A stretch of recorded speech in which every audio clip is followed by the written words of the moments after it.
Right, Shabbat Shalom, everyone, and welcome. We are nearing the end of the book of Leviticus. And last week we went through the end of 25, which concerned slavery. And now we go into this final two chapters, but specifically 26. And as the morning message covered, the covenants. So he's making covenants here, and he's giving the conditions of the covenants. He's giving them if, then this is the primary focus.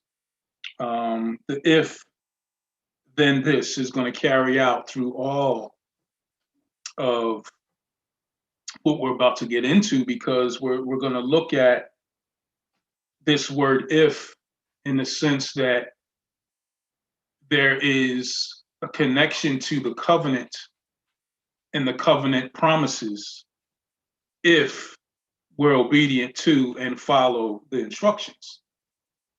There's also a clear connection to the if, then this, if you disobey the instructions to the covenant, being outside the covenant, there's a consequence to pay in regards to that, from the land to the people to their worship. Why? Because Yahuwah is residing with them. There had to be purity in the camp. That's why all who sinned were put out the camp. Yahuwah was residing. Yahuwah resides in you. That means that no sin can be in you. He cannot exist in that same space. So we need to be mindful of that connection to the covenant as it remains with us, as we looked at so great of a study this morning in understanding his covenant and his promises to Abraham, Isaac, and Jacob. So let's continue on. We'll go through this chapter and make sure that we try to cover as much as we possibly can. There's so much here. And we want to make sure that we're clear on these things.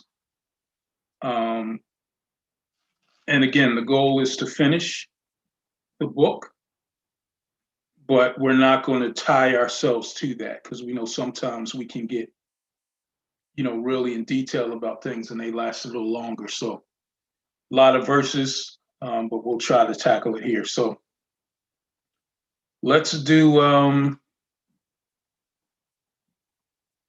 let's read the first 12 verses. And then we'll just go back and see what we see and discuss those things in detail. So chapter 26 of Leviticus, let's read the first 12 verses. Sister Jerica, hand raised. Man, that was speed. That was. Hi, Shabbat Shalom. We're all together over here at Jericho.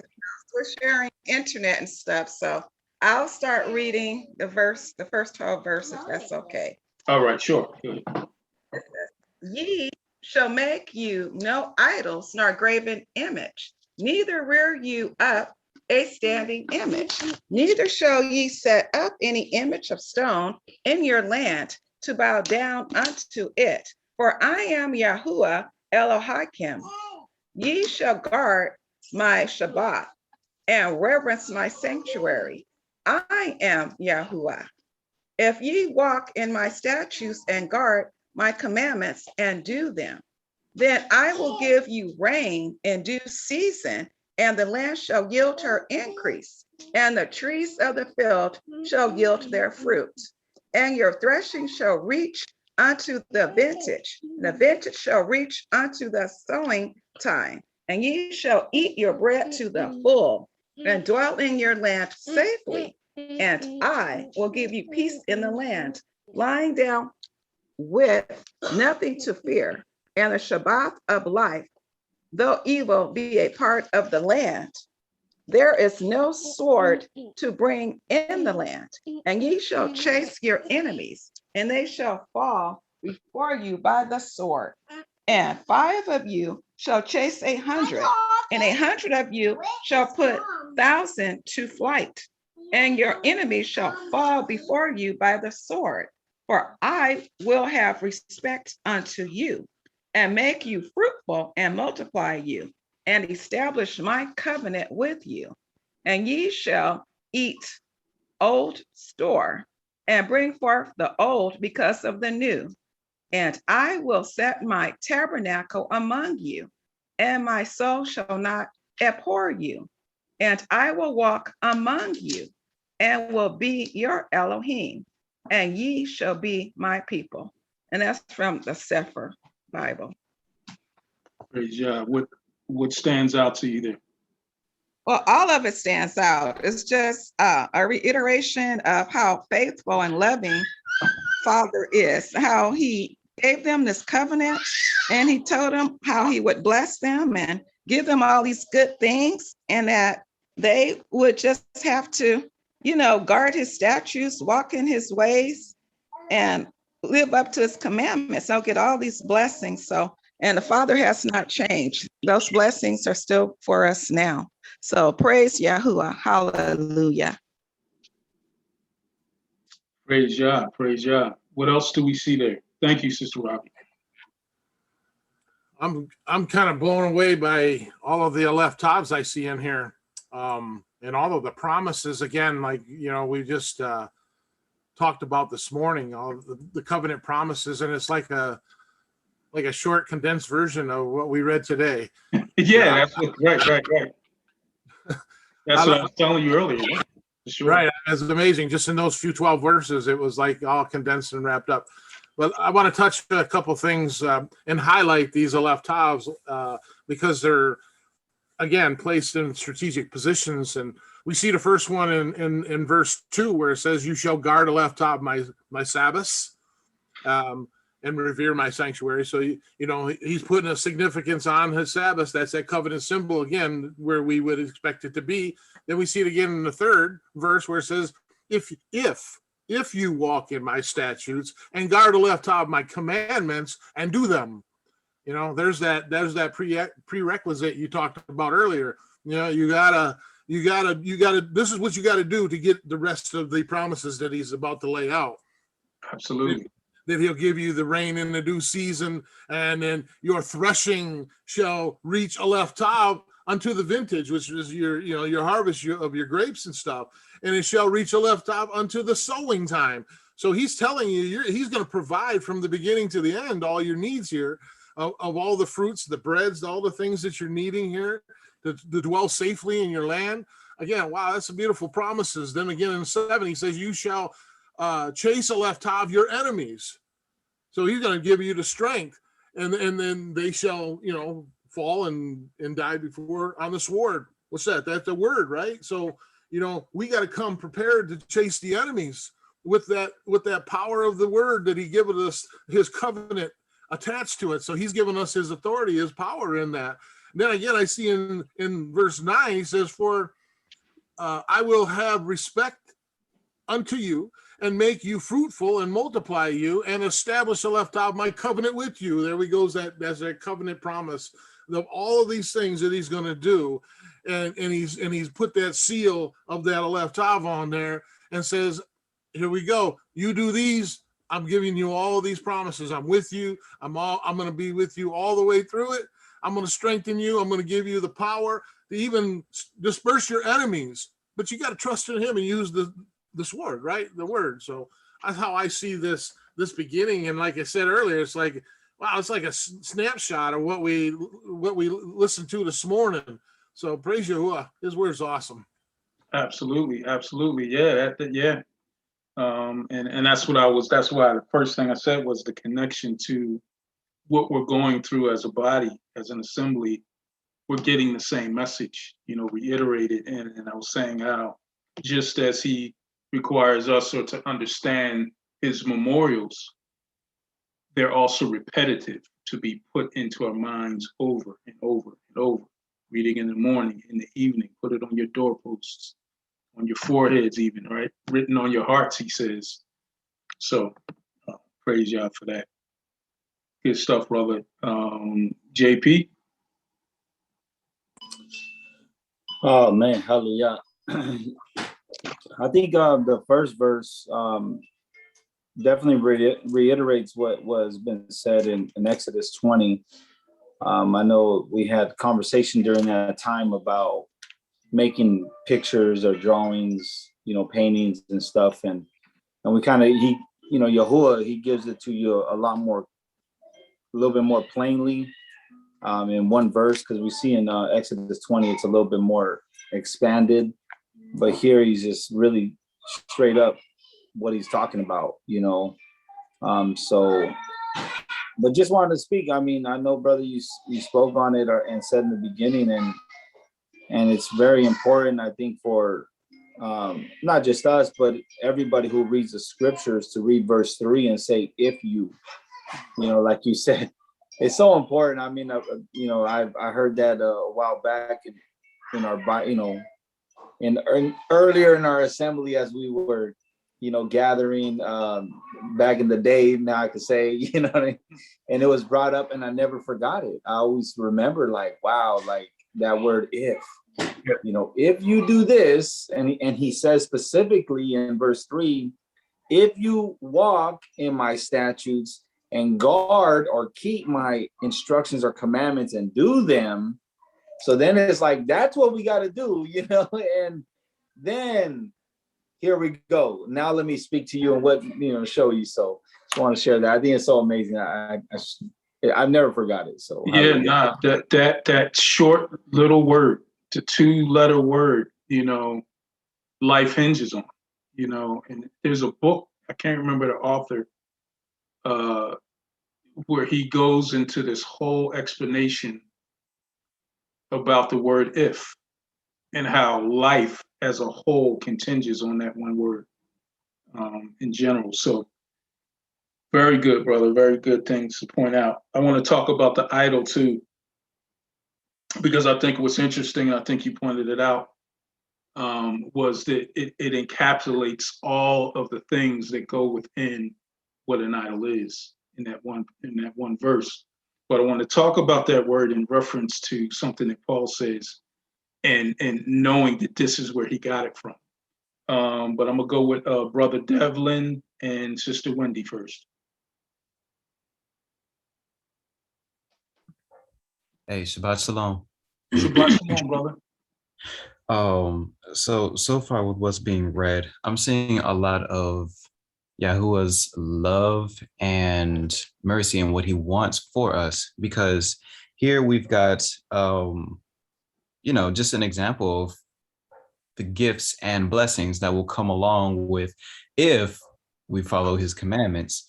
So, we already know following Yah's words automatically leads to blessings and peace and everlasting life, spiritual.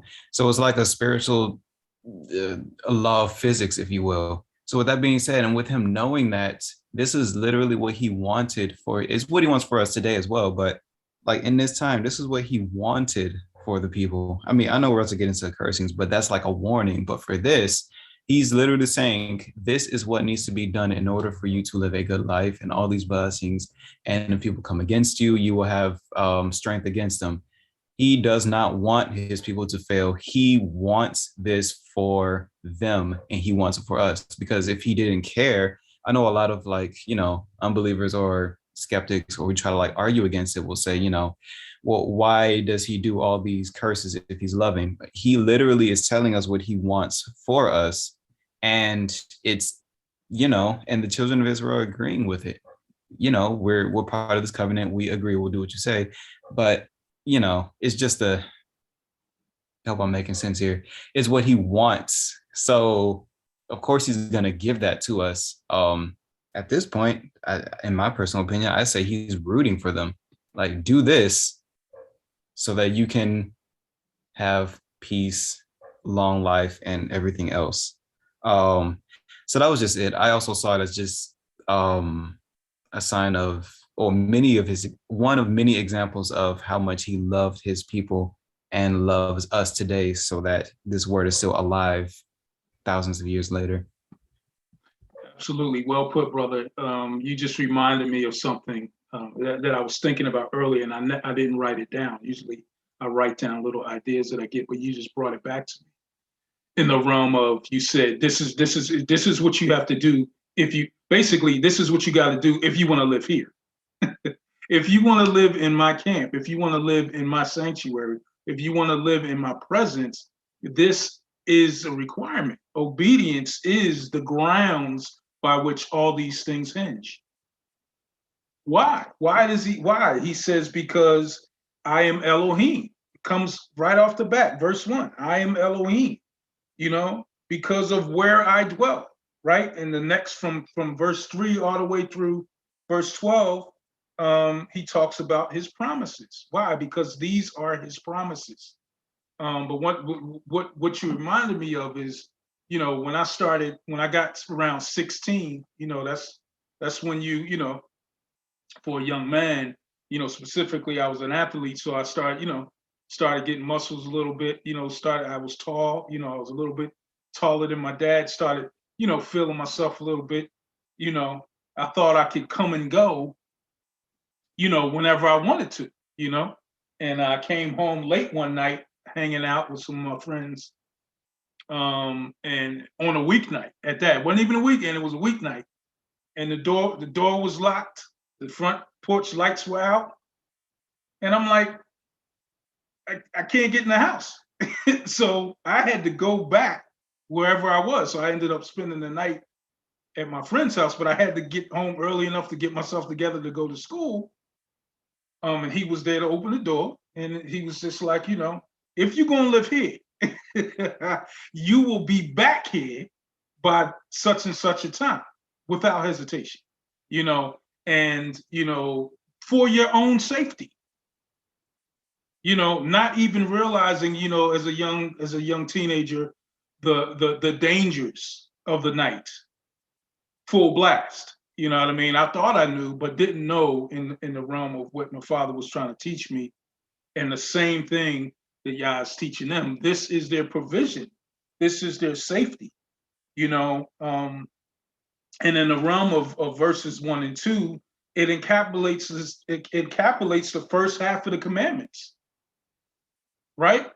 Why? It says, you shall not make idols for yourself, neither carved images nor sacred pillar shall appear, or shall you rear up for yourselves, nor shall you set up an engraved stone in your land to bow down to it. So that's what I was talking about in regards to that word idol, encapsulating all of those things that an idol would be. For I am Yahuwah, your Elohim. 2, you shall keep my Sabbaths in reverence. Why? Because you're in my sanctuary. I am Yahuwah, right? So you have these first half of the commandments in reverencing Yah, holy to Yah, worshiping only Yah, regarding his name. But he says idols, and this word that he uses here in idols is aleel, and it means nothing, bringing to nothing. And this is the same thing that Shaul says, Paul, in 1 Corinthians, where he was talking about the sensitivity of the conscience and idols and things of this nature. And he says in verse 4, and he says, therefore, concerning the eating of things, because this was in regard to, not eating meat that was worshipped to idols, not knowingly or unknowingly. So there were certain Hebrews that wouldn't eat meat because they thought that it was sacrificed to idols. And Shaul says this, he says, therefore, concerning the eating of things offered to idols, we know that an idol is nothing in the world and that there is no other Elohim but one. So he's saying, listen, to you that believe, that idol is nothing, and he goes on to explain, what that means. He goes on to explain for the weak, that can't get over this hump of understanding that the idol is nothing, don't eat meat around them, you know, but don't be bound to something that you know is not true. An idol is false, right? To us, because we know, and it's mentioned here, it's nothing. You shall not make idols, nothings. You shall not make nothings, basically, is what he's saying. You're making these statues that are nothings to worship, right? So he starts off right from the bat, you know, telling them what to do and what not to do. And he gives us the reason, you know, I said it before, who he is, Elohim, because of what Elohim did, right? Brought them out of the land of Egypt, because of where he dwells, his sanctuary. This is his presence, you know.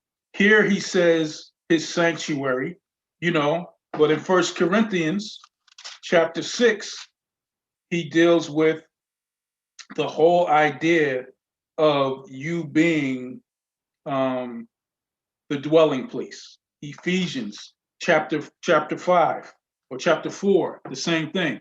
You being the dwelling place, the tabernacle of the living Elohim. And he gives us his Sabbaths.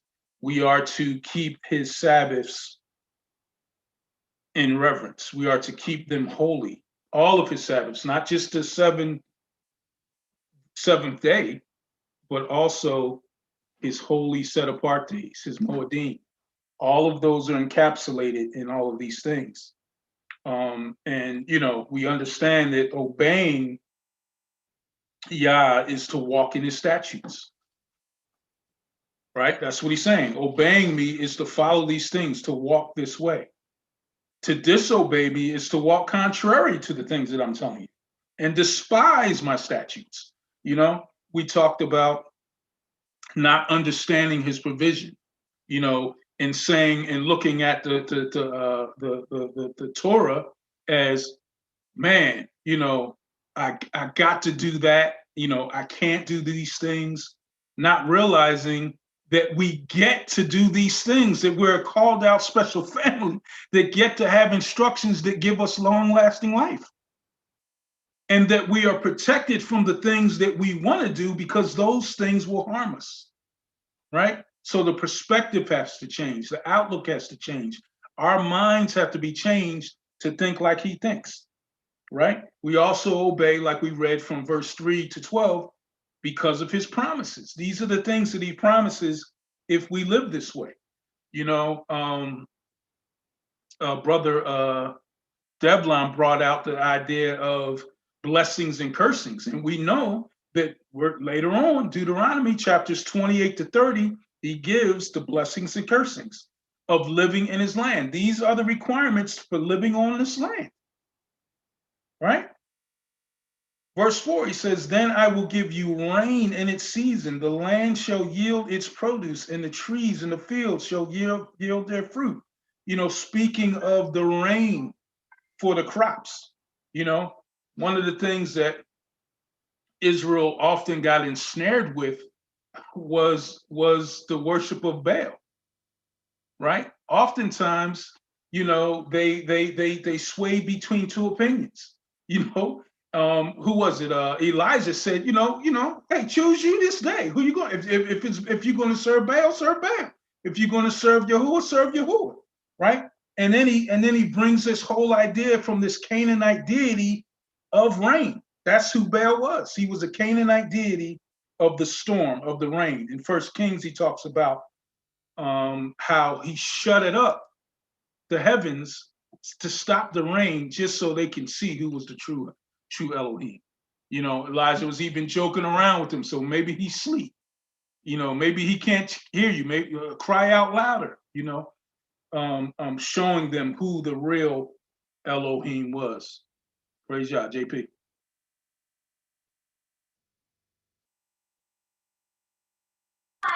I just want to ask, going back to verse 2, you know, you shall keep my Sabbaths, and I see that as a plural in the English, of course. We'd have to look in the Hebrew and the Bible Hub or something to see. But I would say that it's a multiple. It's the daily, the weekly, and then the yearly Sabbaths. But my question was more towards the other portion of the scriptures and reverence my sanctuary. Because as I was looking at the word sanctuary, just trying to see if there was something that I was missing, but it looks like sanctuary would have been, says according to the Strong's, mikdash, a consecrated thing or place, especially a palace or sanctuary. What would your understanding be as far as keeping that or today?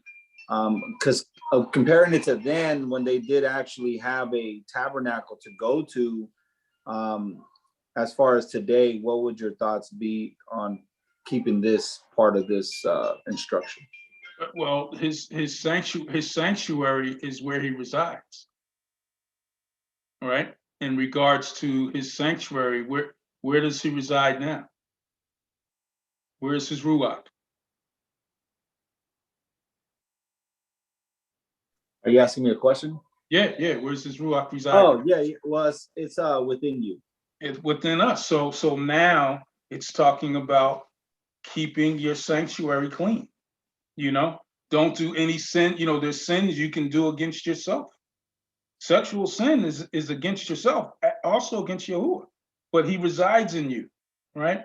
So we are not to defile our bodies in any way, in regards to where he dwells. This is his dwelling place.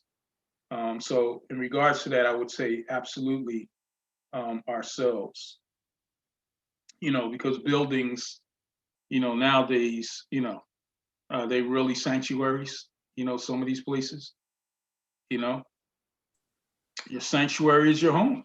Does he reside in your home? We buy new homes and then we pray over them. We go to every room of the house and we pray. Some people even put oil. Well, once you do that, don't kick them out by defiling your house and doing things that you ought not do in the house. So in regards to his presence, where he dwells, inquires us, right? Right. And I was just thinking, as you said that, it sounds like it also it could be in that way as well. Like today,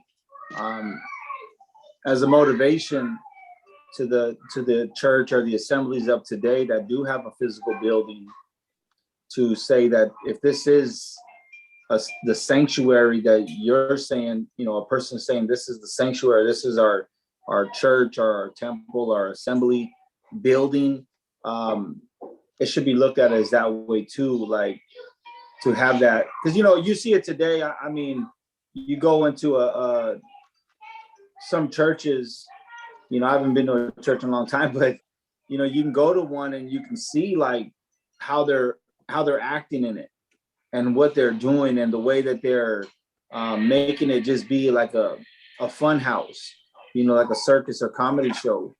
And they'll use it for different events that you're like, you shouldn't, like Yahusha, he went in, he said, you're selling and buying in the Father's house. Like, what are you doing? And you go to a certain event that a church is having, and you're like, you guys are like out here just like it's like a swap meet, So I think in that sense too, I was thinking as you said something, that it could probably apply in that way as well. Oh, absolutely, no question. Well, let me read a passage to you though.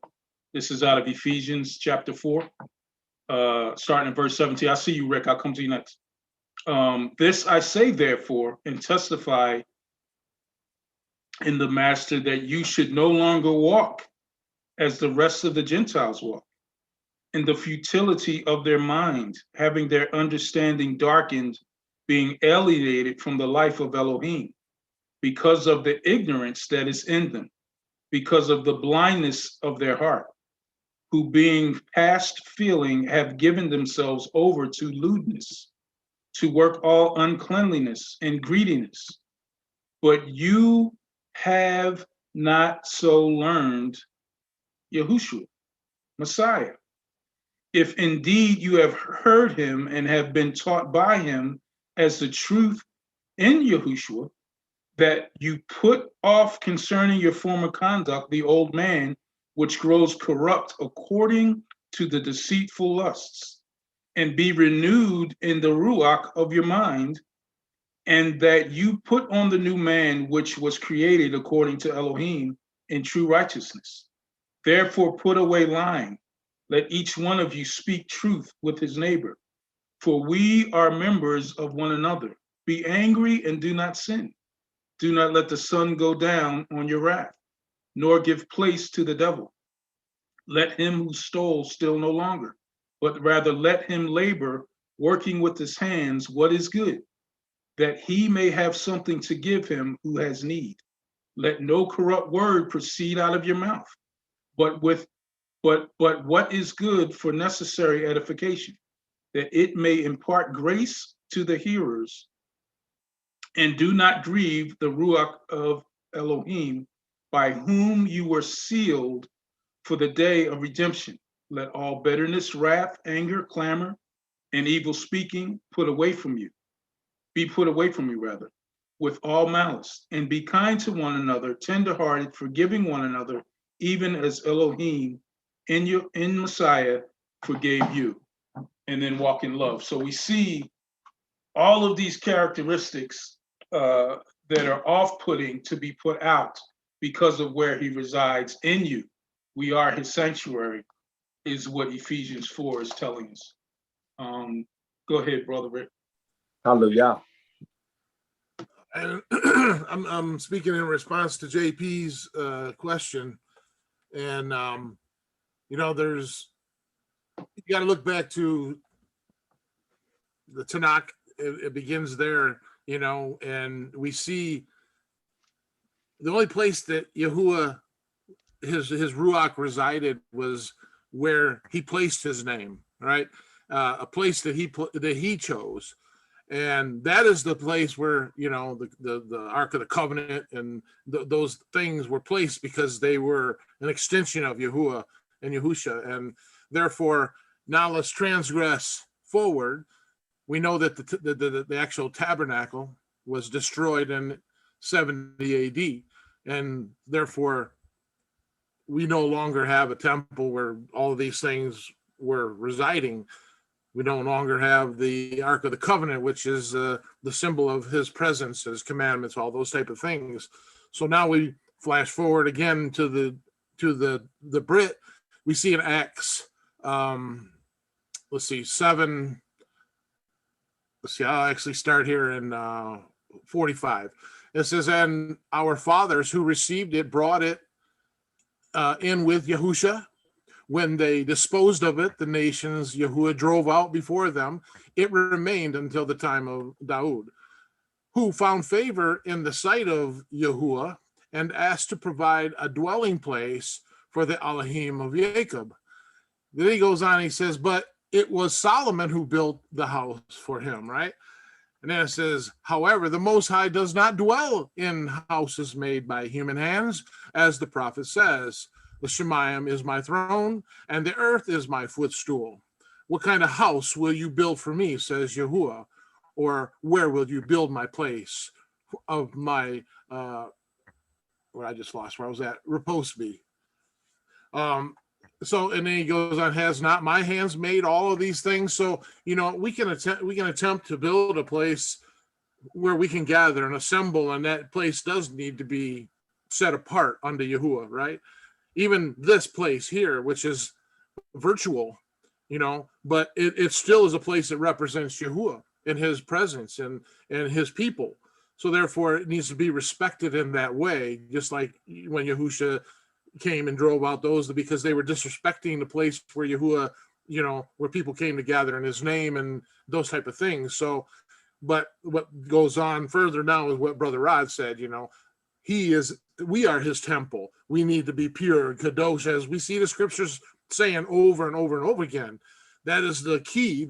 That's why he's perfecting us. That's why he is making us kadosh, by the renewing of our mind, so it transfers into our lives, so that we begin to see the things that will corrupt us and separate us from his presence. Well, his presence can't dwell in a corrupt place, like like Scripture says, and Brother Rod reminded us. So, all of those factors, I think, are involved in what this is referring to us today. So that's my thought.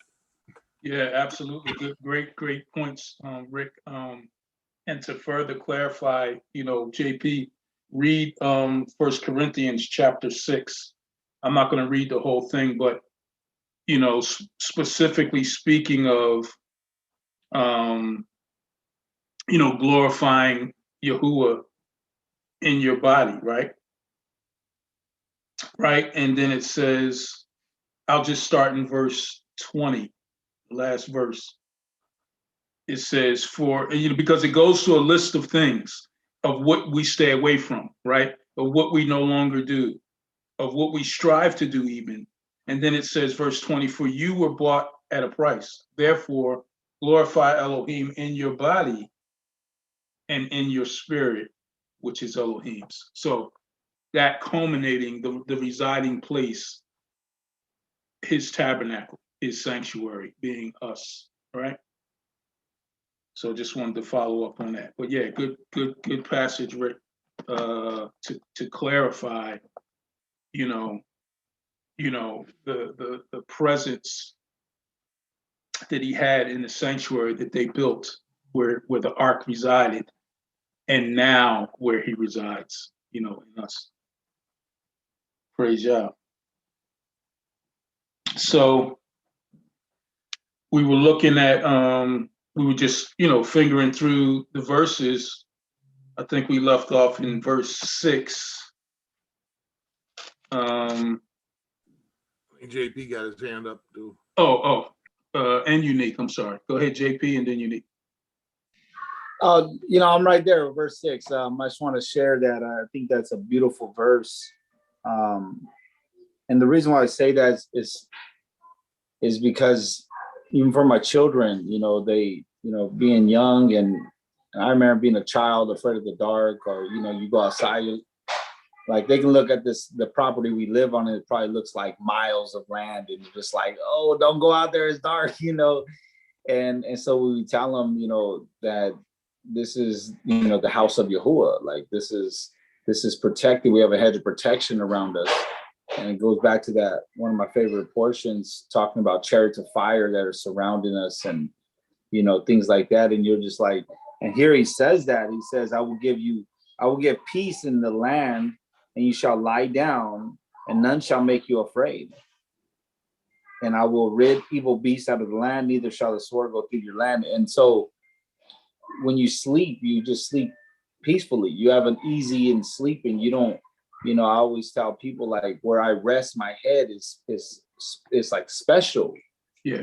So I also don't tell a lot of people where I live either. So I have to use the wisdom. I have to use the wisdom Yahuwah has given me too, So, but it's a blessing for our children, especially more so. I just thought about them because I tell them, like, don't worry, like Yahuwah got us. You hear a noise or you see something outside, you think it ain't nothing to fear, So I just want to share that. I just think it's so beautiful. Hallelujah. That's wise, brother. Everybody should know where you live.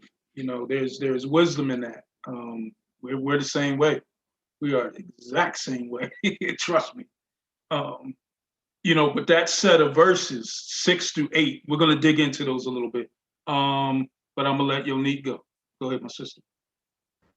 I was just looking at verse 10. And it says, and ye shall eat old store and bring forth the old because of the new. And I was just thinking of, for lack of a word, the Old and New Testament, as they say. I look at this verse where people say, oh, the Old Testament is done away with. And I see in this where it's the new that brings out the old. And you can see with Yahusha throughout the gospel, he always referred back to the Torah. So I looked at that the new bring forth the old. Yeah, absolutely.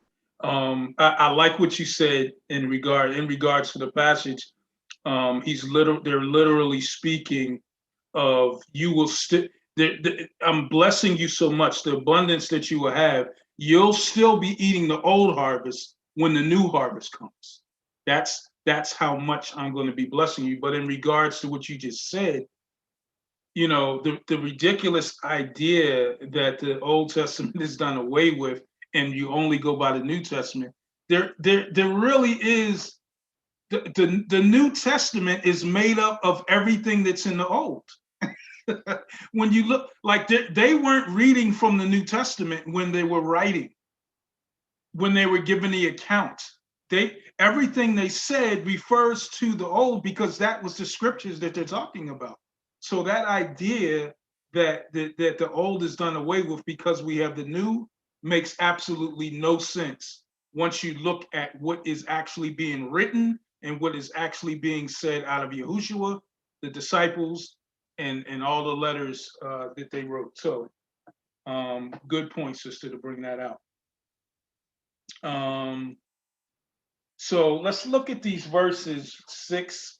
JP just read, you know, protection, you know, his provision from beasts, like, you know, because you look at, you know, where they were, you know, and the types of beasts that would have been, you know, bears, lions, fiery flying serpents, right? Not only that, but you had marauders, pillagers.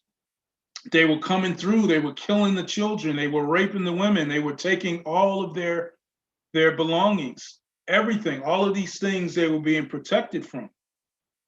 I will chase your enemies and they shall fall by the sword before you, which means they had a sword, right? Yahuwah just protected them.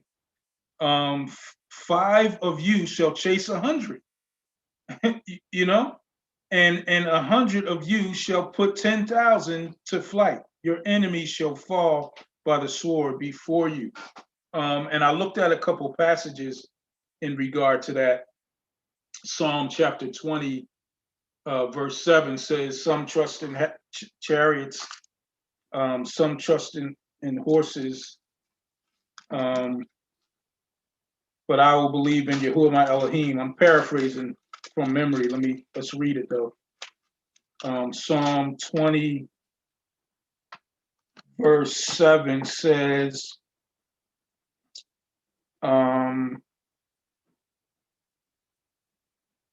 some trust in chariots, some in horses, but I will remember the name of Yahuwah, our Elohim. Looking at Yahuwah being their protection, looking at Yahuwah being their provision, right? Joshua. Let's look at that. Joshua chapter 23.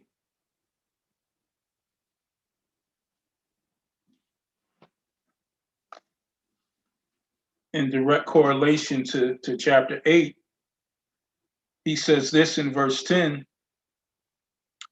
of chapter 23. He says, 1 man of you shall chase 1,000, for Yahuwah your Elohim is he who fights for you, as he promised. Joel. Let's look at Joel real quick.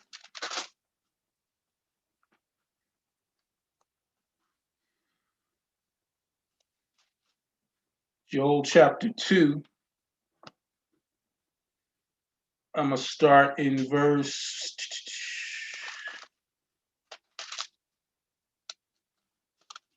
22. It says, do not be afraid, you beasts of the field, for the open pastures are springing up, and the tree bears its fruit. The fig tree and the vine yield their strength.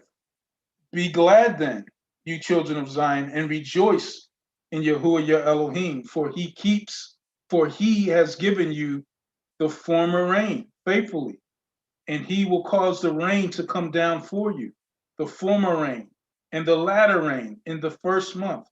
The threshing floor shall be full of wheat, and the vat shall overflow with new wine and oil. So again, speaking of the provision that you know, it's a constant reminder throughout scripture. We talk about memorials, we talk about remembering his promises. All of these things he says he's going to do, right? And they had all things. They had all things through Yahuwah, right? We have these same things. What was said to them was repeated to us. Look at a couple passages here. Ephesians 1, verse 3 says this: Blessed be the Elohim and Father of our Master Yahusha Messiah, who has blessed us with every spiritual blessing in the heavenly places in Messiah. 2 Peter. You know, we have to know these things. We have to know what he gives to us. We have to know what he provides for us.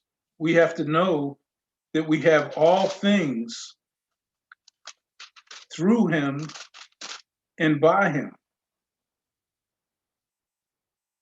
2 Peter chapter 1, verse 3 says, as his divine power has given us all things that pertain to life and godliness through the knowledge of him who called us by glory and by virtue. So clearly, there is a streamline of promises that are repeated and given to us all throughout Scripture, and we have to know that everything that we need, everything that we desire, comes through him and is given by him. You know, whether it's a fight, whether it's protection, whether it's food, whether it's resources, all of those things come by Yahuwah.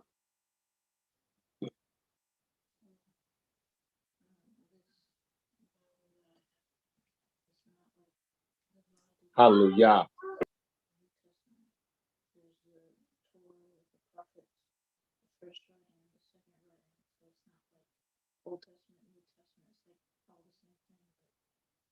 Right. So Darius was just explaining that his version, he has a version, the scriptures, and it's not set up Old Testament, New Testament. It's just broken down in what's being presented in the word itself. So he was responding to what I said about the old versus the new, which Sister Yonique had brought out. Brother Paul. Brother Darius needs to raise his hand to get up on his microphone so we can hear that wisdom. Right, yeah. He's sitting right here. He's like to my right. We need some of that wisdom from the young brother. Right. Hallelujah. Right. Absolutely. Brother Paul. Shabbat Shalom. Shabbat Shalom. Yeah, for me, it just keeps resonating a couple of verses that I studied a few weeks ago in Job, and just what you're saying about the provisions and the protection. I think instinctively from when we're born, we know this because you can get yourself in a situation. For example, you're on a flight and it's not looking good. It seems to be going down. Every believer, every non-believer will suddenly pray. They will pray and say, please save me, and then they go inside and they do a private thing and they pray. And, I'm sure, a lot of people have been through that. I've been through that many times in my life where, only the Creator can help you in that situation. Only help can come from there. But the passage I just wanted to read from Job, I've wanted to mention it a few times today because the protection things come up a few times. And it's in protection against past the time, really. So it's Job chapter 1, verse 6. And it says, now there was a day when the sons of Elohim came to present themselves before Yahuwah, and Satan came also among them. And Yahuwah said unto Satan, from whence come you? Then Satan answered Yahuwah and said, from going to and fro in the earth, and from walking up and down it. And Yahuwah said unto Satan, have you considered my servant Iyov, that there is none like him in the earth, a perfect and upright man, one that fears Elohim and eschews evil? Then Satan answered Yahuwah and said, does Iob fear Elohim for naught? Have you not made a left a hedge about him, and about his house, and about all that he has on every side? You have blessed the work of his hands, and in his substance is increased in the land. So for me, those couple of verses just basically say exactly what you were saying, Brother Rod, about if we are pure and clean and righteous, then the protection is almost instinctively, automatically there, and we don't have to ask for it.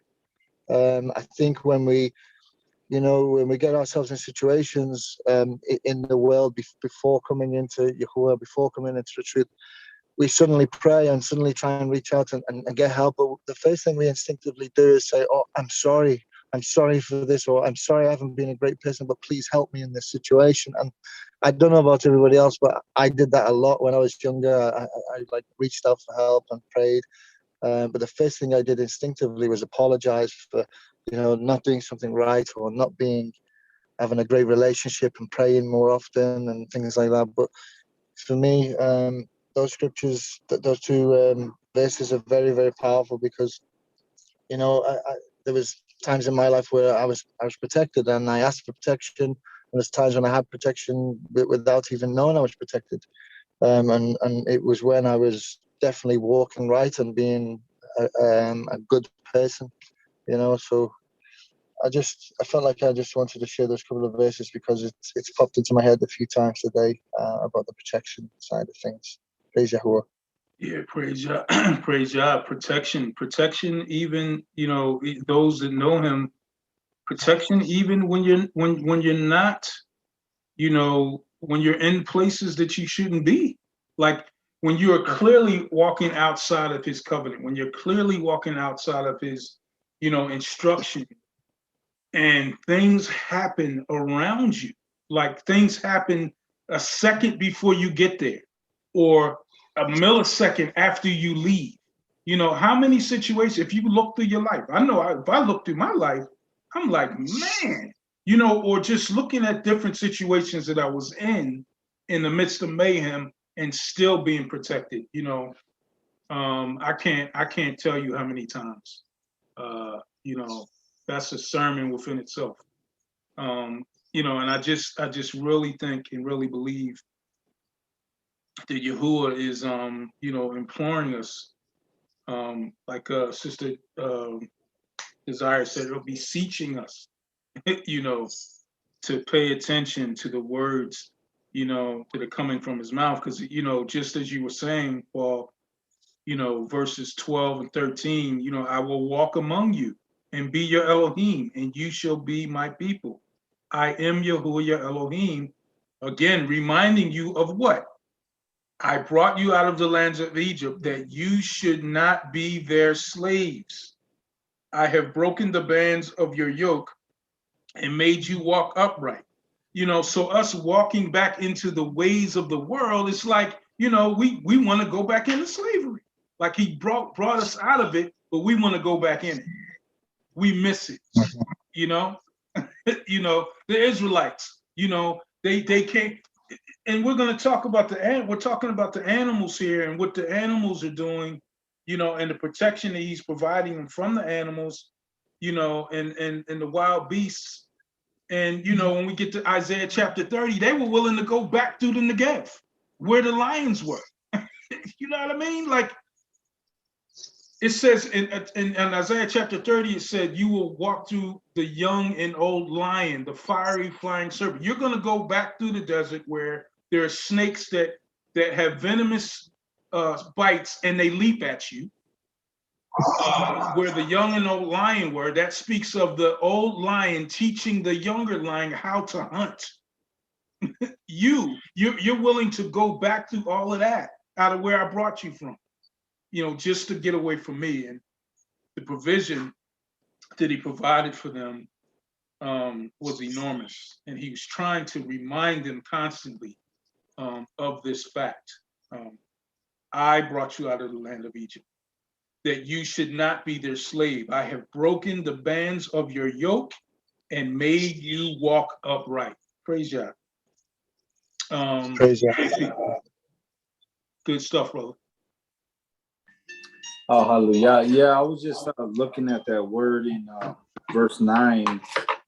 He says, and for I will have respect unto you and make you fruitful and multiply you. And he says, and establish my covenant with you.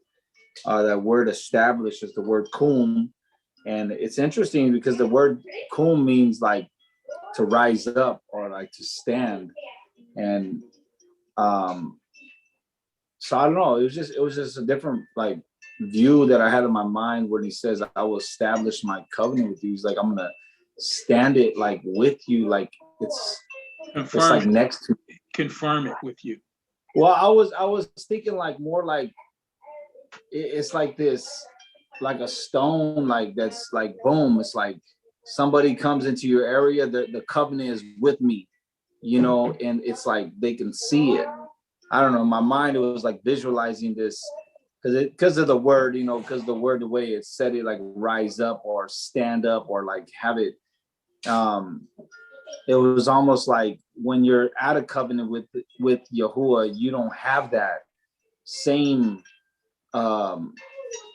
strength in a sense. You don't have that same I don't know, it's like being in a war or something. You have a banner that you know representing, and the other army sees that banner and they're like, either they're going to be afraid or they're not.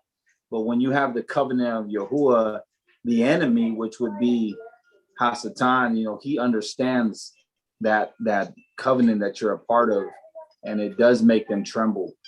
So I just want to throw that out. I just thought it was an interesting word. I never looked at the word establish in the Hebrew, and it was the word kum. So hallelujah.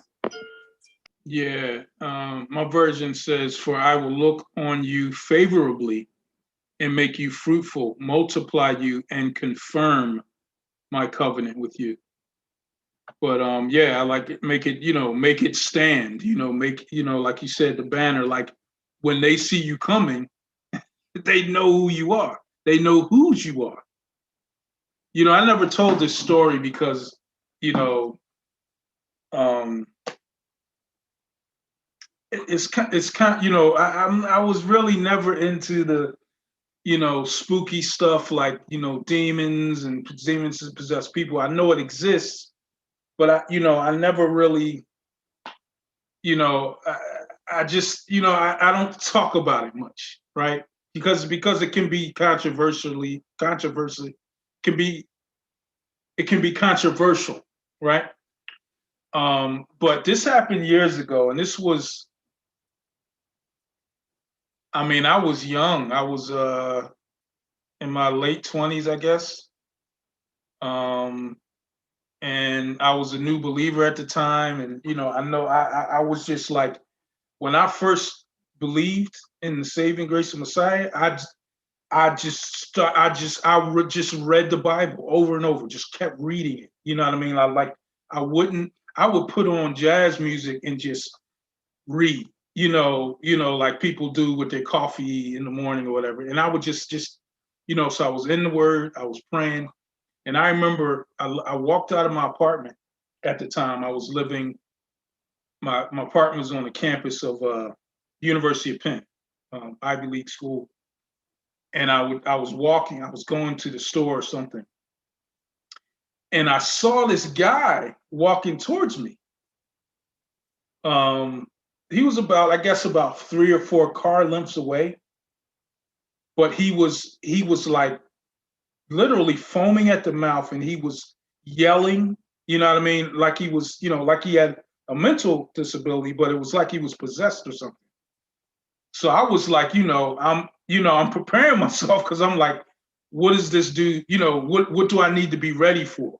So I'm posturing myself to be ready for an attack or whatever. So he gets about a half a car length away from me, and he just makes a hard left and walks out into the street away from me. And he turns and looks at me and says, "I know who you are." And then he just walks around me and keeps walking. And at that time, I was just like, could it be that he knows, what I mean? Was he possessed and he saw the Ruach in me? You know what I mean? And that's the way I always looked at it. But that's what came to mind when you said it makes you stand. I make my covenant to stand. I will look upon you favorably and make my covenant to stand. So that, like you said, your banner, everybody knows who you are. Everybody can see you coming. So in the spiritual realm, whatever was possessing him might have known. That's the way I always looked at it, but I don't share it a lot, because, people get kind of goofy with that. So, but, just wanted to share that because it was in regards to. Yeah. Well, the and meaning of like you said right now, it says that even like the scriptures say, even the demons know. Yeah. They fear and tremble. And so I think with your story of what you're speaking on, it really resembles that man, because I believe that people are possessed today. And so they have a possession, and we might all had a possession at one time due to whatever type of addictions or things people have gone through. It was like these spirits. And so he feared and trembled. When you were walking by, that whatever was in him was fearing and trembling. And it might not have been the whole idea, like, he was a demon. He just had a spirit of a demon in him that feared and trembled. And it kind of reminds me also of when I forgot, I don't know the New Testament portion, but he speaks and he's like I know Yahusha, but I don't know the sons of Sceva. Yeah. 7 sons of Sceva. He said, wow. he said, I know Yahushua, I know Paul, but who are you? Right. Yeah. And he said they ran away bloody and screaming. Like, wow. You know what I'm saying? Yeah. Hallelujah. Hallelujah. Yeah, they weren't ready for that one, right? He didn't recognize who they were. Right? He said, I don't know you. You don't got the blood rolling off your forehead. So praise Yah. He will make, I like that breakdown, brother. He will make his covenant to stand. Praise Yah. All right, let's pick up in verse 14. And let's read to verse 28. Verse 14 to verse 28. Who wants to take that? I could read, but also before we move forward, I do want to speak on that, because we see that in the Old Testament, well, not the Old Testament, we see in like Genesis, I believe it was in Genesis that with Enoch, it said that he walked with Elohim. And here it says in verse 12, and I will walk among you and I will be your Elohim, and I think a lot of times, I know for myself, I was just reading it right now, I was like, wow, like I never really caught on, because you always think like, oh, well, at that point he walked with Elohim, and Adam and Eve, they had him, Elohim right there in their but it's also for us. He says, I will walk among you. Like, it's interesting. I just thought that was interesting. I just want to share that. I thought it was beautiful. Absolutely, yeah. Mm-hmm. Okay, so 14 to what verse, brother? 28. 28. Okay. He says, this is Leviticus 26, verse 14. But if you will not hearken unto me and will not 15. do all these, I'm sorry? 14. Yeah, 26, 14. Oh, I thought you said 16. I'm sorry. Oh, no, 26, verse 14 says, but if you will not hearken unto me and will not do all these commandments, and if you shall despise my statutes, or if your soul abhor my judgments, so that you will not do all my commandments, but that you break my covenant, I also will do this unto you. I will even appoint over you terror, consumption, and the burning ague. I don't know that word, ague, that shall consume the eyes and cause sorrow of heart. And you shall sow your seed in vain, for your enemy shall eat it. And I will set my face against you, and you shall be slain before your enemies. They that hate you shall reign over you, and you shall flee when none pursueth you. And if you will not yet for all this hearken unto me, then I will punish you 7 times more for your sins. And I will break the pride of your power. And I will make your heaven as iron and your earth as brass. And your strength shall be spent in vain. For your land shall not yield her increase, neither shall the trees of the land yield their fruits. And if you walk contrary unto me and will not hearken unto me, I will bring 7 times more plagues upon you according to your sins. I will also send wild beasts among you, which shall rob you of your children and destroy your cattle and make you few in number, and your highways shall be desolate. And if you will not be reformed by me by these things, but will walk contrary unto me, then will I also walk contrary unto you, and will punish you yet 7 times for your sins. And I will bring a sword upon you that shall avenge the quarrel of my covenant. And when you are gathered together within your cities, I will send a pestilence among you, and you shall be delivered into the hand of the enemy. And when I have broken the staff of your bread, 10 women shall bake your bread in one oven, and they shall deliver you your bread again by weight, and you shall eat and not be satisfied. And if you will not for all this hearken unto me, but walk contrary unto me, then I will walk contrary unto you also in fury. And I, even I, will chastise you 7 times for your sins. Whoa. Whoa. You said the 28th, though, right? That's it? It's the thought kind of continues. Read 29 and 30.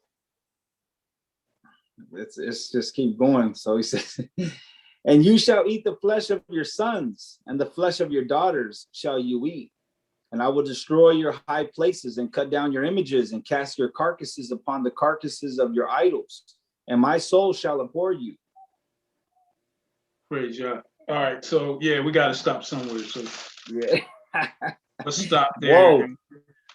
But it's a lot there. What do you want to talk about?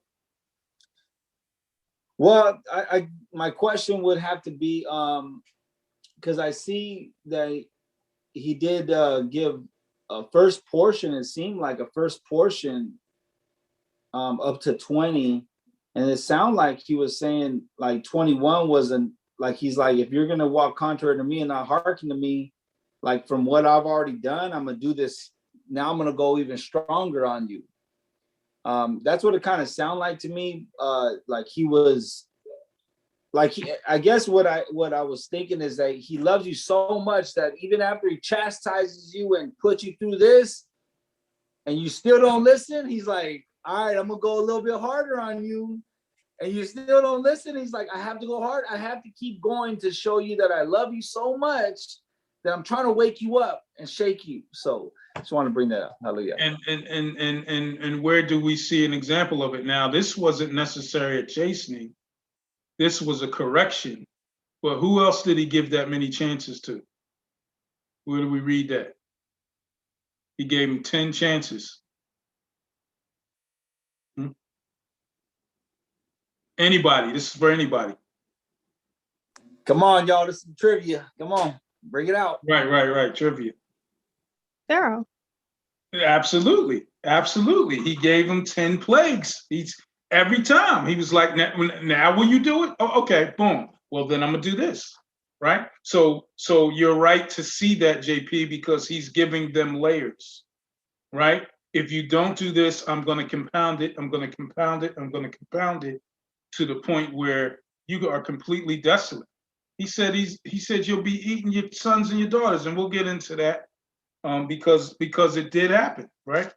So all of these things are the, as Brother Devlon talked about earlier, the blessings and the cursings. Like, if you do these things, then I will bless your land.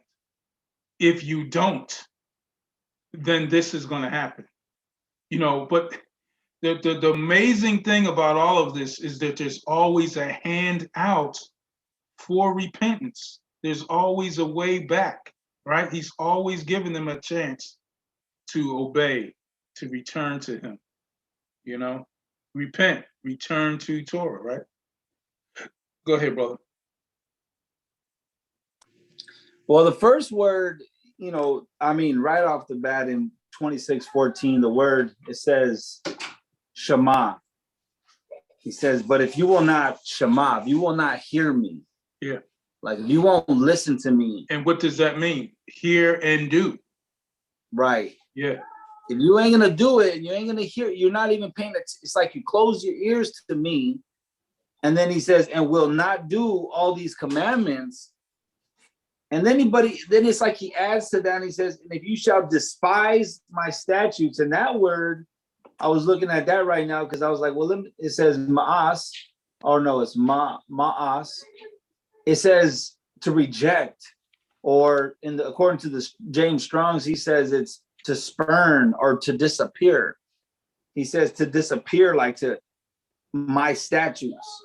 Or if your soul, which is your inner being, it's not even it's like this is your inner being, abhors my judgments, so that you will not do my commandments, but that you break my covenant. Like the power that he was speaking in right now in those two verses was like, it was a person who is just on the whole other side of the spectrum of where we are in this walk and wanting to please him. They're going to that other area where they're like, I don't even want to hear you. I don't want to listen to you. And then he uses that word, abhor my judgments. So it's just it was a powerful two verses that I was like, wow, like how can people be like that? And then you got to kind of take it back and examine yourself and say, yeah, well, you were probably like that, you know? So, yeah. You know, that is so us. Like, man, how can people do that? I'm talking about you. You know what I mean? Like Nathan told David, it's you. you. You know, was so quick to man, I hope so-and-so heard that message. Well, what did you hear? Because it was talking to you. You know what I mean? You're supposed to listen to the message for somebody else. You better see what Yah's saying to you, you know, and that's just so like us, you know. And then the other point, like, why is this happening to me? Why, why do they get to do it, but we don't? You know, why do they get away with it? Why does so-and-so get to go to that party, but I don't? You know, he says, Hebrews 12:6, whom Yahuah loves, he chasteneth. I read a passage out of Amos earlier, 3:2. He says, for you only have I known, and it's you that I'm going to punish. He said, you are my people. I'm not concerned with what everybody else is doing. I'm concerned with you. These instructions are for you. This if is for you. You need to follow it. And if you don't, I'm going to punish you, you know? Man, there's so much in here. Verse 17, I will set my face against you, and you shall be defeated by your enemies. Those who hate you shall reign over you, and you shall flee when no one pursues you. That passage is repeated in Psalm chapter, actually Proverbs chapter 28.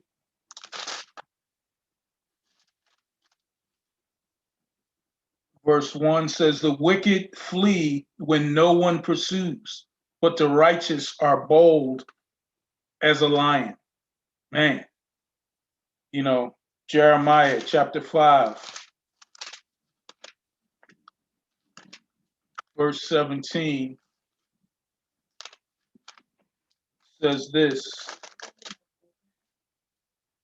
and they shall eat up your harvest and your bread, which your sons and daughters should eat. Then shall eat up your flocks and your herds. They shall eat up your vines and your figs, your trees. They shall destroy your fortified cities in which you trust with the sword. So, here, we have, in this day and time, a big a large attention paid to prepping, right? Even firearms and self-defense. You know, during this pandemic, you know, this is one of the most, you know, lucrative times for firearm ownership. And that's fine. You know, I have no problem with firearms, you know. But the provision is by Yah. You know, if you're not living for Yah, you know, that's going to be sucked up. You know, those bullets ain't going to hit nobody. You know, your food will be taken by those that surround you. You know, this is not a voice in saying don't prep, don't prepare, don't protect yourself. This is saying prep, prepare, protect yourself, but live for Yah. Because if you're outside of his covenant, those things will not protect you. Those things will only protect you because they were provided by him and that he adds to his protection because of them. Yeah, I have a firearm, but if somebody comes here because I'm living for Yah, my bullets are going to be on point. They're not going to miss. You know, they're not going to overwhelm me. They're not going to come in here and take my food that I have stored up. You understand what I'm saying? All of these things are contingent upon us being obedient. That is the root, that is the cause, that is the hinge that we live by. So just wanted to make that clear because there's a big, you know, push on that. And we have to make sure that we're in covenant, you know, and then all those things become resources then for us that Yah has given us the mindset and the wisdom to do. So wanted to pull that out there because that's a clear statement that he's showing right here in scripture. And says something interesting in verse 18, and he repeats it in 4 other verses or 3 other verses. So in verse 18, he says, and after all this, if you do not obey me, then I will punish you 7 times more for your sins. And as JP continued to read, we saw he said the same thing in verse 21. He said the same thing in verse 24. And he said the same thing in verse 28. He's reminding us that these are levels that if you don't do it, there's another one coming. There's another one coming. There's plagues, you know, there's diseases, you know. Verse 19, he says, I will break the pride of your power. Pride is always a problem. Pride is always a problem. You look at all of the issues that you have, husbands and wives, look at the issues you have with each other. Most of them have to do with selfishness and pride, which is really one and the same. You know, I'm selfish. I want to do it this way. I don't want to do it that way. I'm going to stand my ground, you know, and that causes the argument, right? Everything else falls apart. The dominoes go, and it applies to every part of your marital relationship. You know, with friends, with family.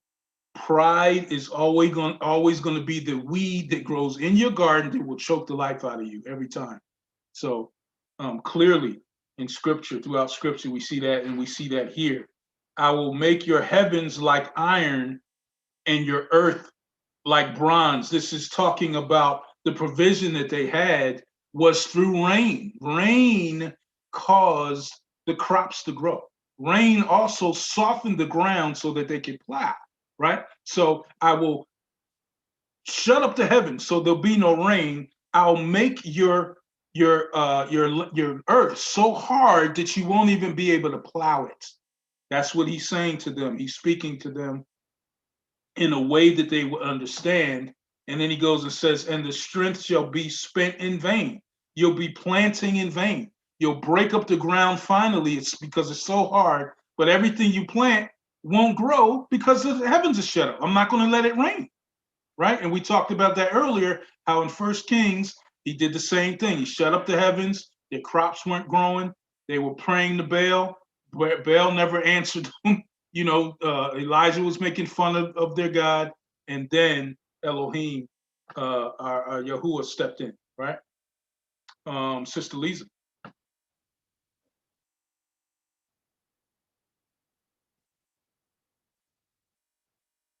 Hi, Shabbat Shalom. I was also wondering about the 7 times. Like, I was wondering if it was like an oath like, I'm promising you I will do this. Because when you look up 7, it has to do with the word swear. And it's in a lot of scripture, like when they sprinkle the blood 7 times, the priest, and then it's just throughout scripture, like a lot of places if you look it up. So I was wondering if it's just a way of y'all saying like it's an oath in a way, like this will happen. It will be fulfilled. I'm not sure. What do you think?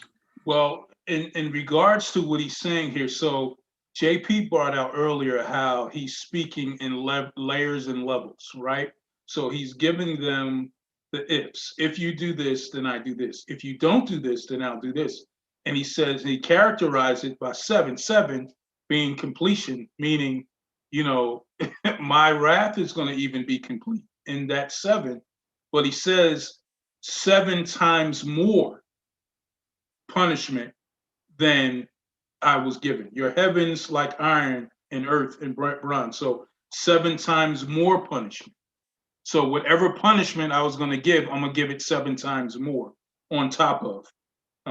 I believe what he's saying here. Now, there is a study that goes into the eschatological numbering system, and there's formulas drawn to when Israel returns to the land, dealing with the 7s, the captivity in Babylon, and you know that kind of gets deep in the woods. I don't know if I'm really believing it or not. I kind of try to rely on scripture.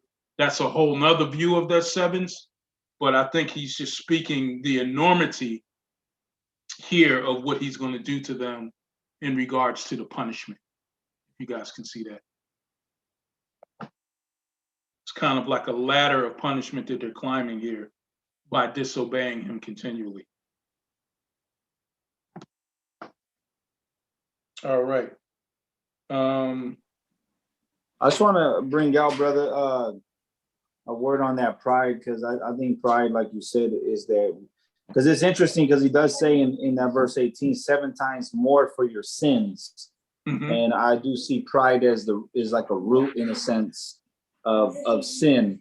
Everything like seems like it comes from pride. All sin comes, it looks like it, not everything, maybe I'm wrong, but well, sin is 3: the lust of the eyes, lust of the flesh, pride of life.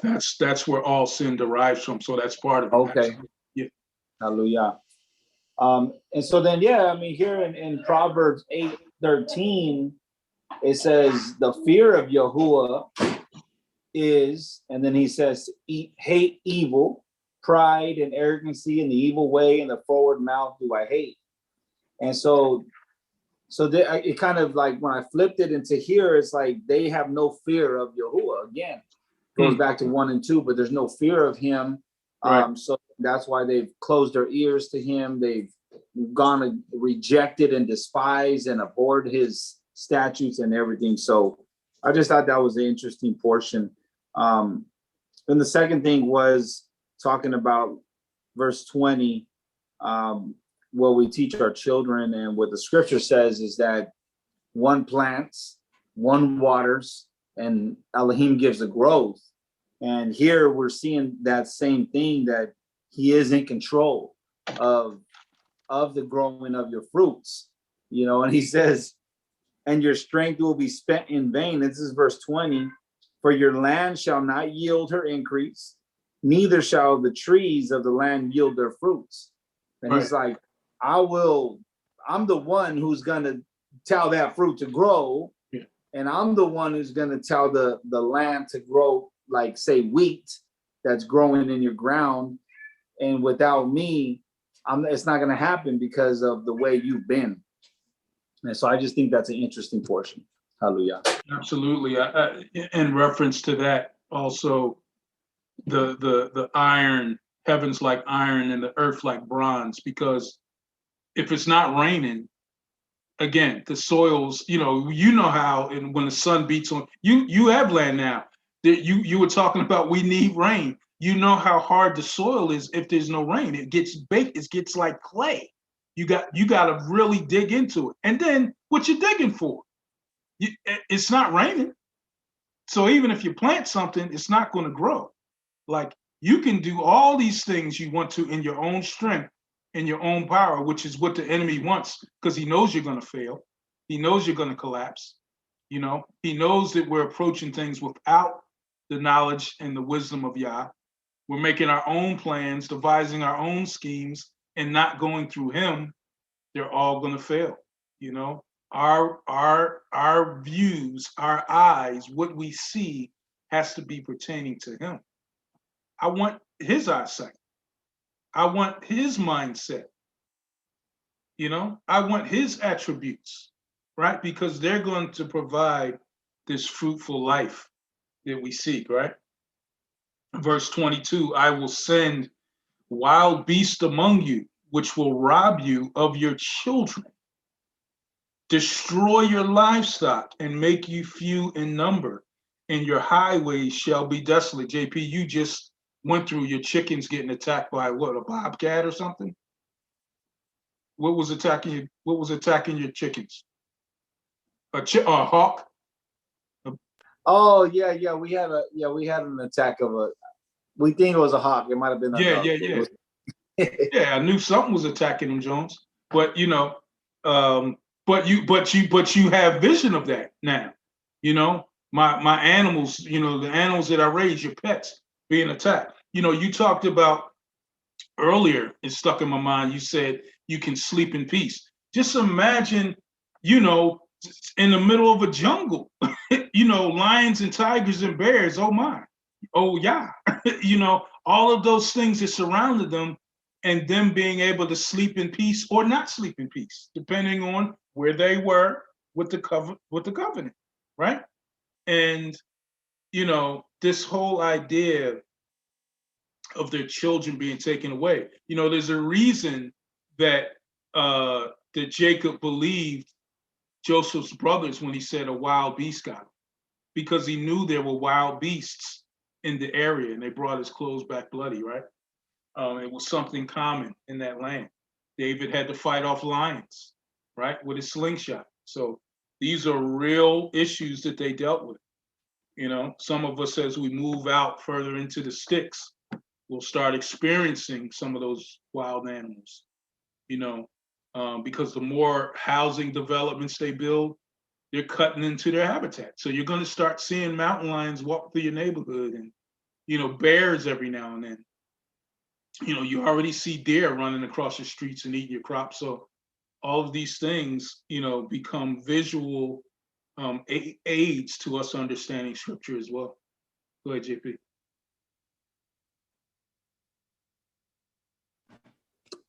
You know, that verse 22, when you spoke on that, I was just like, Yahuwah says, I will send wild beasts among you. You know, it's like, wow, like he says, I'm going to send these wild beasts among you, which shall rob you of your children.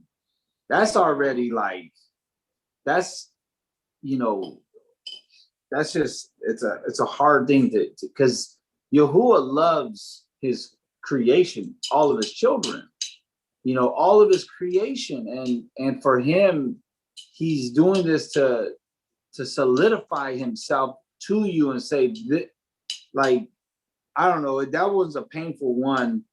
And then he goes on to say, and destroy your cattle, which is huge as well. Of course, it's not on the same height as the children, but it's huge because people live off of the cattle. They live off of, like you said, plowing your ground with your cattle or your ox, or cleaning up, or your meats or your milk, or whatever it can even be a source of income, you know. So he's like, and then he says, and make you few in number. So now your army is weak, your tribe, your home. It's just like, and then he goes and says in verse 23, and if you will not be reformed by me, by these things, he's like, I've already done all these things, but will walk contrary unto me, then will I also walk contrary unto you and punish you yet 7 times for your sins. Yeah. I mean, it's just, that was just powerful, you know. And then it gets compounded, because it's like, okay, this is what I'm gonna do. Then he stops and pauses and said, but still, you have a chance to listen to me. And if you don't, I'm going to punish you 7 times more for your sin. And then, verse 25, I will bring a sword against you that will execute the vengeance of the covenant. A sword that's going to execute in other words, vengeful actions are coming towards you for violating my covenant, and I'm going to send it by the sword. When you are gathered together within your cities, I will send pestilence among you, and you shall be delivered into the hand of the enemy. When I have cut off your supply of bread, 10 women shall bake your bread in one oven. That means there's so little that 10 women are going to be able to put all of their ingredients into one oven. That's how much will be left over, right? 10 women will be able to bake your bread in one oven by weight. And you shall eat and not be satisfied. Verse 27. And after all of this, still, if you do not obey me, but walk contrary to me, then I will also walk contrary to you in fury. So the wrath, is coming through sword. And then he says, now I'm bringing fury, and even I, will chasten you 7 times for your sins. You shall eat the flesh of your sons and eat the flesh of your daughters. Yo, check this out. So, if you look throughout scripture and throughout history, a lot of these period films, when armies would come into cities that had, walls that they couldn't get by, they would just sit outside the city and starve them out, right? They would pillage anything outside those walls in regards to food, or they would take it for themselves, so that eventually the people would have to come out for food, and that's when they would slay them, or they would be forced to feed off their own. And it happened in scripture. Oh, y'all don't believe me? Okay, let's look at 2 Kings real quick. Let's clarify this, because you guys don't believe what I'm saying. 2 Kings chapter 6.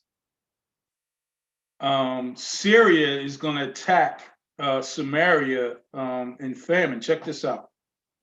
Verse 24, it says, and it happened after this, that Ben-Hadad, king of Syria, gathered all of his army and went up to besiege Samaria. And there was a great famine in Samaria, and indeed they besieged it until a donkey's head was sold for 80 shekels of silver, and 1/4 of a calf dove droppings for 5 shekels of silver. So this is what they're saying the price raised to, because they were having a famine. They were willing to pay for these things that most people didn't even eat for food. Then, as the king of Israel was passing by on the wall, a woman cried out to him, saying, help me, my lord, O king. And he said, if the Lord does not help you, if Elohim, Yahuah, does not help you, where can I find help for you? From the threshing floor or from the winepress? Then the king said to her, what is troubling you? And she answered, this woman said to me, give your son, and then we shall eat him today, and we will eat my son tomorrow. So we boiled my son and ate him. And I said to her on the next day, give your son, that we may eat him. But she had hidden her son. So we see clearly that these things happened, right? And this is what Yahuwah was telling them was going to happen. You will eat the flesh of your sons and of your daughters if you do not obey me, because of the famine in the land. So all of these things coming to fruition: war, pestilence, famine, all going together, diseases, because the community was closed, people were living on top of each other. They couldn't get outside. They couldn't get the water they needed. They couldn't get the medicine they needed. Everybody was catching what everybody else had. Cleanliness was down the drain. The hygiene was down the drain. So all of these things were happening to these people because they didn't obey Yahuwah.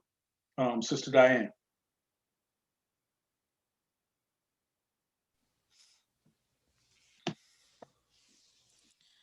Shabbat Shalom, family, Miss Parker. Once again, grateful to be here to share this time with the sisters and brothers of Yahuwah. I was with Brother Deacon JP when he was looking at this 22nd verse there, where he says, I will also send wild beasts among you, which shall rob you of your children, and the rest of the verse. And being in agreement with Brother Rick that this is also an Olive Tav moment. We know that his Olive Tavs are active words. And we have a lot of this I will, and that has already gone forth in terms of he is a conditional Yahuwah. I mean, he's conditional. If you do this, I would do that. And of course, it's like any parent. But I see there in verse 22, I go back to Exodus 23 and what is that? Exodus 23. I just had it in 29. Whereas in Leviticus 22, he says, I will send wild beasts. We're talking about the omnipotence of our Yahuwah.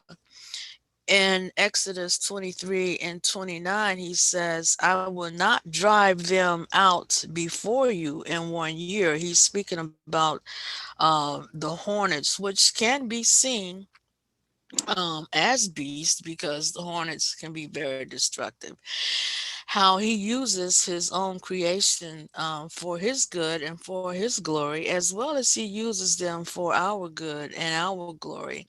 And what he says is he would not drive them out from before them in 1 year, lest the land become desolate and the beasts of the field multiply against you.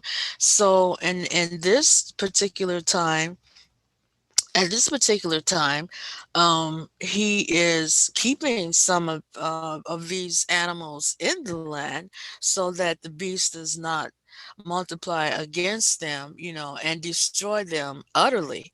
Because as you have mentioned, all of these creatures and beasts and insects and crawling and flying things and things walking on four legs was in that desert, even today. And he can multiply them if he so chooses for his own good. And he can hold them back if he so chooses for his own good. I'm speaking about the omnipotence of our Yahuwah. Even as he held back the waters, for the children of Israel to walk across. And it just makes me think about how mighty, and how, it's enough to make you fall down to your knees just when you think about his power, and how powerful our Yahuwah is. And that just came across me, and we see in 22 there in Leviticus 22 where he's going to send them. I'll send them to you, just like I took them away, or just like I held them back. The very things that he blesses us with, he can turn it into a curse, which I believe someone else has mentioned that. And of course, we know he mentions it many times. So, yeah, that just came across my mind while Deacon JP was talking about that verse. Hallelujah.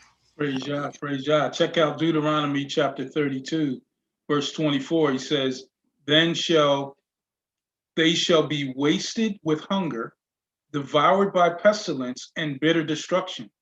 I will also send against them the teeth of beasts with their poison of serpents of the dust. And we know that in Isaiah chapter 30, the Israelites were willing to go back through the Negev with the young and old lion and a fiery flying serpent. So all of these things are mentioned in the realm of Yahuwah's wrath against disobedience, for disobedience. Good stuff. Sister Lisa, and then for brevity of time, I'm going to finish the reading and kind of explain on the way through because I want to get through this chapter. Sister Lisa, go ahead. Okay, I just have a statement. In India today, monkeys actually still in certain parts will go in and rob people of their children. They snatch the babies, like newborn babies specifically, out of their homes. So just wanted to state that. And then I'm wondering if the people at this time, and the reason why y'all allow some of these things to happen, they were getting to a point of sacrificing their own children to false gods and stuff. Right? Like according to it. At this point, no, but he did warn them not to. As we read through Exodus and early Leviticus, we saw strict rules on what not to do, what not to sacrifice, because the surrounding nations were doing it. Oh, okay. Yeah. But when you were reading in Kings, were they already doing that? Because I was just wondering, No, like, when if I they're was reading sacrificing. Kings, when I was reading Second Kings, there was a famine in the land, and they were eating their children. Okay. Yeah. Right. So we see the fruition of what he's warning them against here. We see it happen in Second Kings when Syria attacked Samaria. Right. All right. So we left off in verse 30. I'm gonna finish the chapter, and I'll explain as I read through for time's sake. Verse 30. I will destroy your high places, cut down your incense and altars, and cast your carcasses on the lifeless forms of the idols. So in reference to the high places are where the Canaanites would place their idols and where they would worship and where they would sacrifice. And he would put the dead carcasses of the people that disobeyed him on the altars of these high places. Verse 31, he says, I will lay your cities waste and bring your sanctuaries to desolation, and I will not smell the fragrance of your sweet aromas. Again, going back to the whole point of the incense and the burning and the myrrh and all of these things that were done in sacrifices, because they would be living hypocritically, those things would not matter. I will not smell them because you will be in the path of my wrath, he's saying to them. Verse 32, I will bring the land to desolation, and your enemies who dwell in it shall be astonished at it. I will scatter you among the nations and draw out your sword after your land, after your land shall be desolate and your cities be waste. Verse 30, where did I stop? Verse 33. Verse 34 says, then the land shall enjoy its Sabbaths as long as it lies desolate and you are in the enemy's land. Then the land shall rest and enjoy its Sabbath. So we saw the warnings here, and we talked about last week how in the Babylonian captivity, this is what happened. Yahuah got his, Sabbaths back while they were in captivity. 722 BC, the Syrians took the northern kingdoms of Israel, and they never returned to the land. In 606 BC, the Babylonians took the southern kingdoms captive for 70 years, leaving the land to enjoy their Sabbaths. And I'll look at a few passages just to clarify. Jeremiah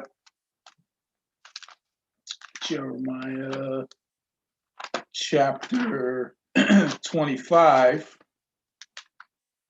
says this, verse 11,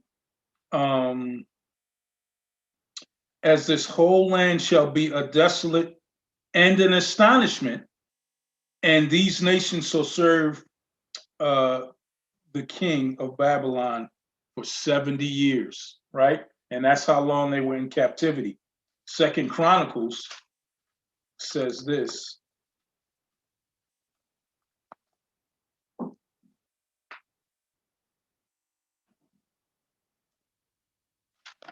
Second Chronicles chapter 36, looking at verse 21, says this.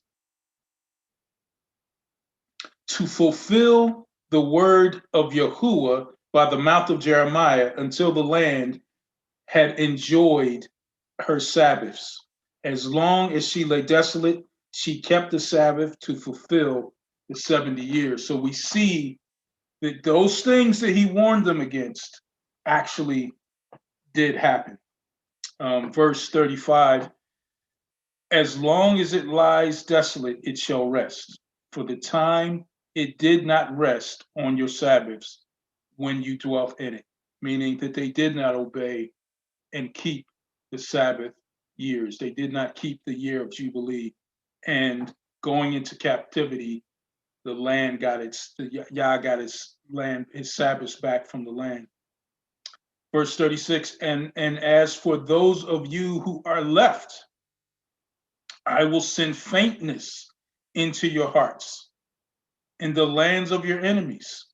The sound of a shaken leaf shall cause them to flee, and they shall flee as though fleeing from a sword, and they shall fall when no one pursues.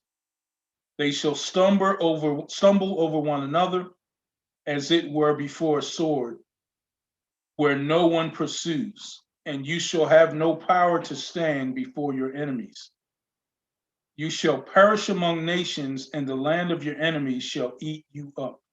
And those of you who are left shall waste away in their iniquities in your enemies' lands, also in their fathers' iniquities, which are with them, they shall waste away. So we see clearly that if they were to escape the captivity, they would be so heart-stricken with fear that they would literally die. He said, you know, a leaf, the sound of a shaken leaf will cause them. You know how you hear something, you're in the dark and you hear something, and you're listening, the smallest little sounds will cause you to flee. Verse 40.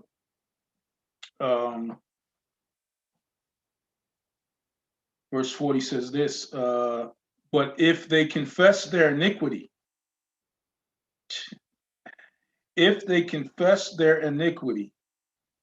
the iniquity of their fathers with their unfaithfulness, in which they were unfaithful to me, and that they also have walked contrary to me, and that I also have walked contrary to them, and have brought them into the land of their enemies, if their uncircumcised hearts are humbled, and they accept their guilt, then I will remember my covenant. See, in all of this, he's still saying, listen, here's my hand. I still want to deliver you. In all your iniquity, I'm still giving you an opportunity, right? Trusting in his covenant. Exodus 34. Let me look at a verse in Exodus 34. Exodus 34, looking at verse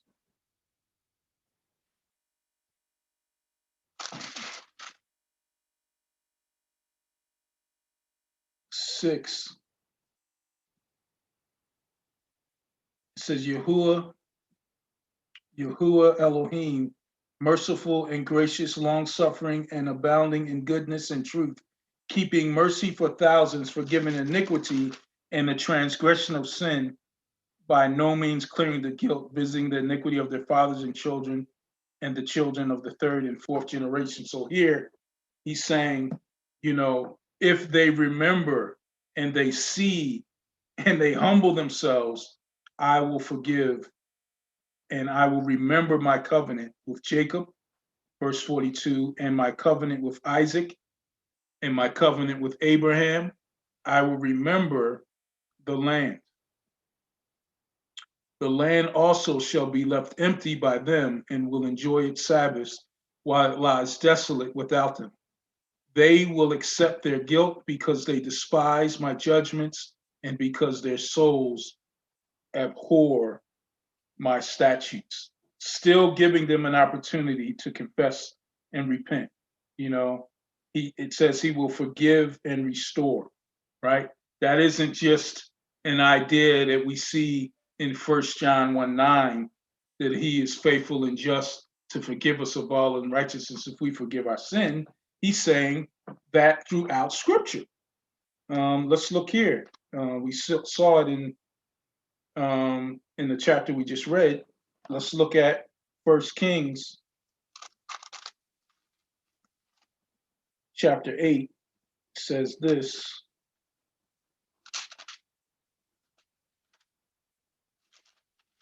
Starting in verse 33. When your people Israel are defeated before an enemy because they have sinned against you, and when they turn back to you and confess your name and pray and make supplication to you in this temple, then hear in heaven and forgive the sin of your people Israel and bring them back to the land which you gave to their fathers. So John got that from here, right?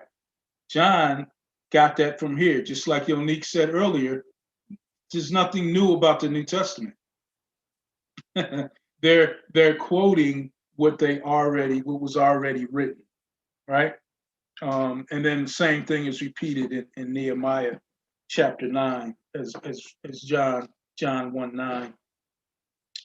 Verse 44, very important verse I'm about to read. And what I want you guys to do on your free time is in relation to this verse. Yet for all that, when they were in the land of their enemies, I will not cast them away, nor shall I abhor them to utterly destroy them and break my covenant with them, for I am Yahuah, your Elohim. That verse, the explanation of that verse, Leviticus 26:44, is the whole chapter of Romans 11. So line that verse up with Romans chapter 11 when you see the truth of him not breaking his covenant with Israel. Verse 45, what for their sake I will remember the covenant of their ancestors, whom I brought out of the land of Egypt in the sight of the nations, that I might be their Elohim. I am Yahuah. Verse 46, for these are the statutes and judgments and laws which Yahuah made between himself and the children of Israel on Mount Sinai by the hand of Moshe. And, just looking at these things, breaking the law, breaking Torah, breaking his covenant, there was always an altar to come to, right? Now, Yahusha is our altar. So we just want to be mindful of these things, that there's always a way out of our mind that is bent, our heart that is bent, towards sin and unrighteousness if we're not careful. So praise Yah. This concludes Leviticus chapter 26. We'll pick up in chapter 27 next week and finish out the book of Leviticus and get prepared for the book of Numbers. Praise Yah and Shabbat Shalom. Shalom. We pray this video is helpful to your journey in the truth. Remember to be like the Bereans in Acts 17:11, who received the word with all readiness of mind, then searched the scriptures to see if what they heard was true. We have studies for the whole family, including children, every week.